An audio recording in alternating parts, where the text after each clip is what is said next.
The Darkest History from Every Neighborhood in Buffalo, New York. Part 3. Happening in Larkinville, we have the 1849 cholera epidemic. In the 1820s, the hydraulics were built too low for a proper sewage line, so the tanneries and slaughterhouses dumped blood, entrails, and rotting animal scraps into the Buffalo Hydraulic Canal. Bacterium would feed off the organic waste. Now combine that with the thousands of working-class immigrants living crowded together in poorly ventilated homes. When the cholera epidemic struck Buffalo in 1832 and 1849, the crowded immigrant neighborhoods of the hydraulics district suffered the most. The sewage-tainted wells allowed the disease to spread rapidly. Going down in Kaisertown, we have the end of the Buffalo Democrat. The sinking of the Lusitania shocked the nation and dragged American patriotism into World War I. A wave of anti-German hysteria swept across the United States. Kaisertown was suddenly targeted under intense surveillance. This led to strict censorship and the ultimate closure of the historic Buffalo Democrat, Buffalo's local German-language press.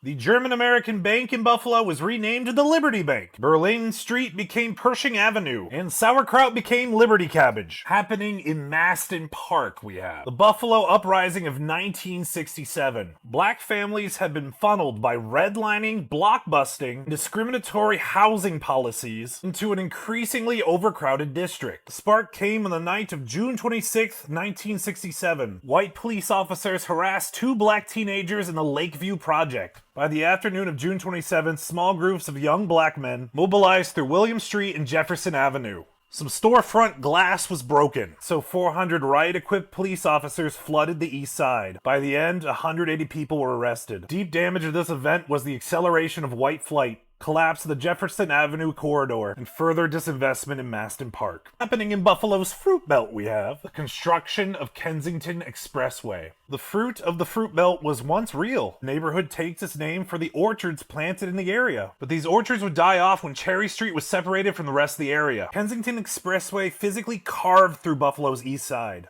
severing off communities that were once dense, walkable, and socially connected. Then the medical campus came and ate the western half. 300 to 400 housing units closed. At one point, investors tried to change the name of Fruit Belt on Google Maps to Medical Park. Today, volunteers are helping to restore the orchards to what they once were. And finally, we're doing North Park again. Seems the North Park theater heist was just a tall tale. You know what isn't? The Allman Brothers had played a show at Aliota's and got shortchanged by the owner. So Twiggs Linden Jr., the Allman Brothers Band's original tour manager, shanked Angelo Aliota right there on the barroom floor. When Angelo threatened to call the police, Twiggs said, "Go ahead and call them. I don't care if I get the electric chair," which was ironically invented in Buffalo, New York.